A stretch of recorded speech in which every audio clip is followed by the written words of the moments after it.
The greatest hike. This is going to be one of the hardest hikes we've ever done. Are you sure you'll be able to handle it? I'll be fine.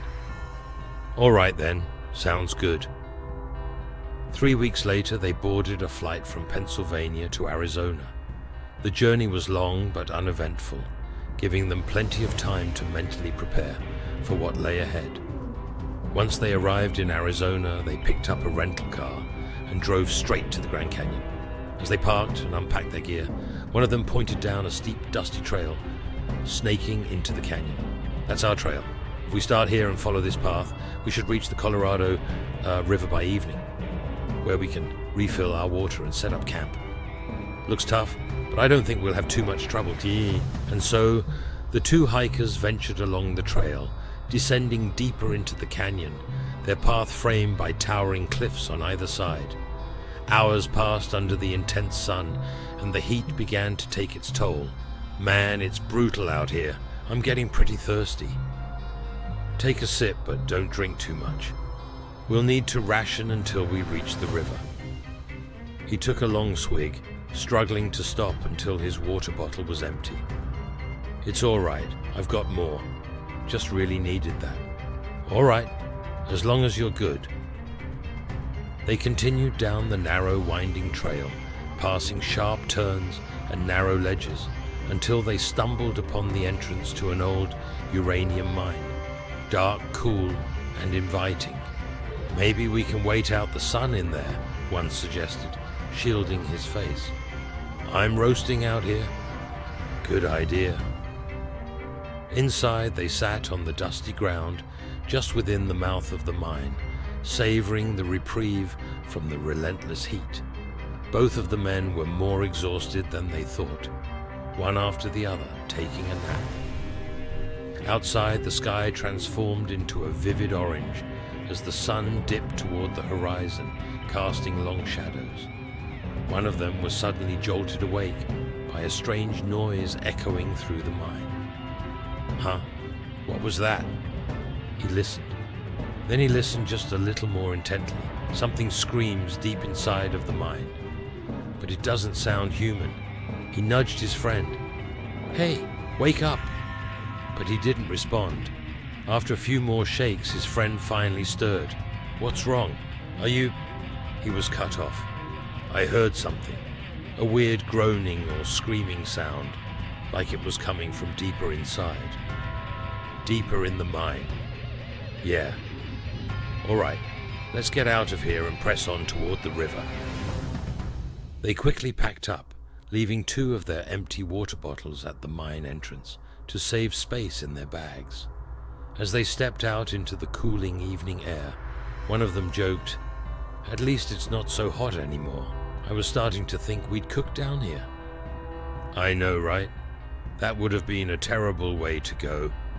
They laughed nervously, the canyon's isolation pressing down on them. After a pause, one of them ventured, "If we were gonna die down here, wouldn't it be funny to leave behind something mysterious? Like we could carve strange symbols into the rocks." No, dude. His friend was cut off. I don't want to think about death or dying down here. We've come too far and we will be successful.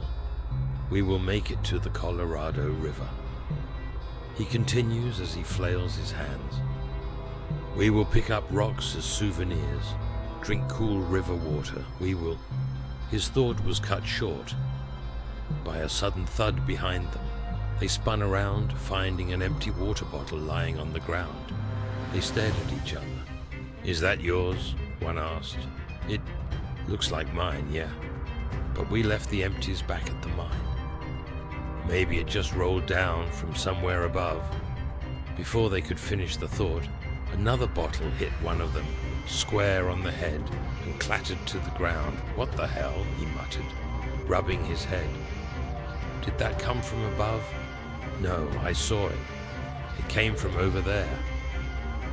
He pointed toward a boulder a short distance away, just out of reach. They exchanged uneasy glances, a feeling of dread creeping in. Something's not right, one said.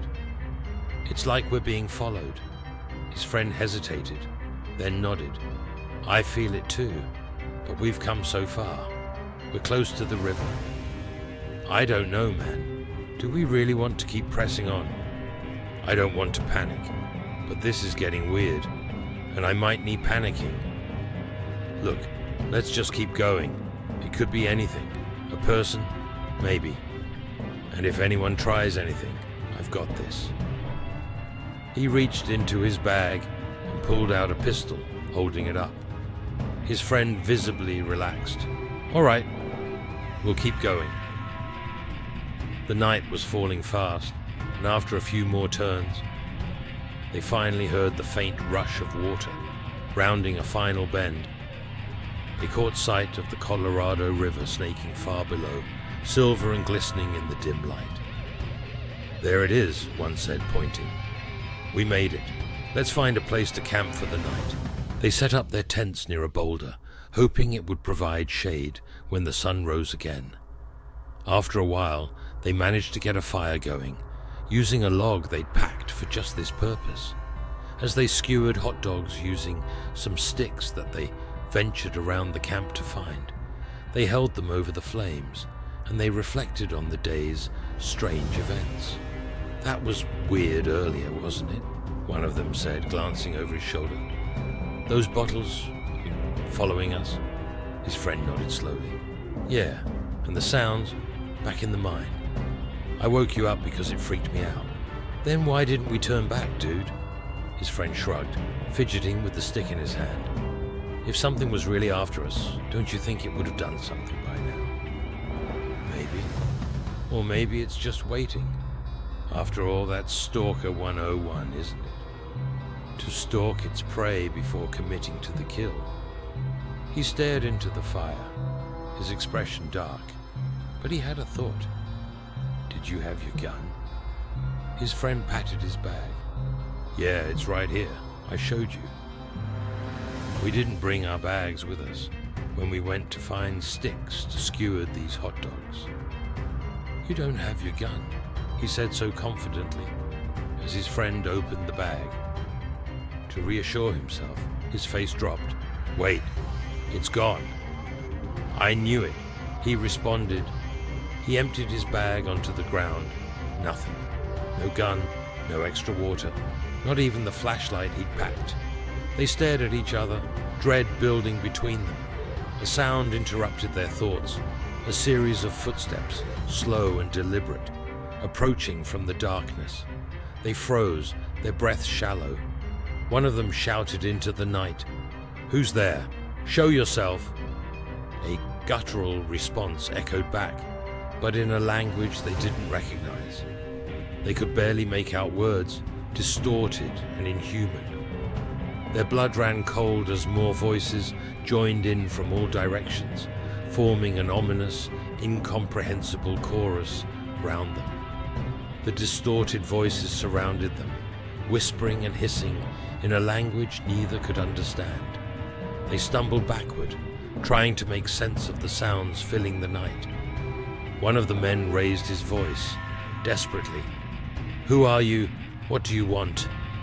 The response came not in words, but in a low, guttural growl that sent chills up their spines. Shadows began to shift beyond the firelight, moving with an unnatural, skittering speed that made their breaths hitch. One of the men grabbed a stick from the fire, waving it toward the darkness, its flame barely illuminating the shifting shapes beyond. "Back off!" he screamed, but his voice trembled. The flames flickered, as if taunted by the unseen presence. Then a cold, skinny, yet large and famished hand reached out from the shadows, grabbing his ankle and dragging him from the campfire's weak glow. "Help!" he cried, his voice disappearing into the night. The man desperately reached to grab at his friend's outstretched hand, but something pulled him back as well, and it pulled him back with a force beyond anything he'd ever felt. A guttural scream tore through the darkness, and soon it was swallowed by the cacophony of otherworldly voices. The sounds grew louder, an overlapping blend of agonized moans and frantic scrapes, mixed with a sickening chorus of crunching and tearing.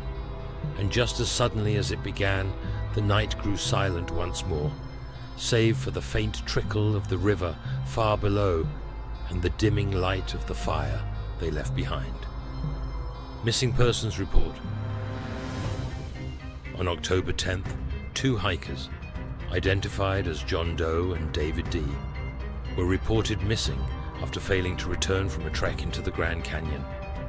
Last known contact was made 3 days prior via a text message from D to his girlfriend that they'd made it to the trailhead, sent 10/7 at 8:03 a.m. The pair's last confirmed location was near an old uranium mine, with scattered footprints and some litter found near the entrance. Search teams later recovered their campsite above the Colorado River, abandoned. No trace of the men was ever found, though search teams reported finding multiple sets of footprints that appeared to circle the campsite. Locals claim that hikers have vanished under similar circumstances in the past. Anyone returning from the area would report of eerie sounds and strange shadows. To this day, the trail remains open, but park officials advise hikers to avoid the area near the abandoned mine after dark, the end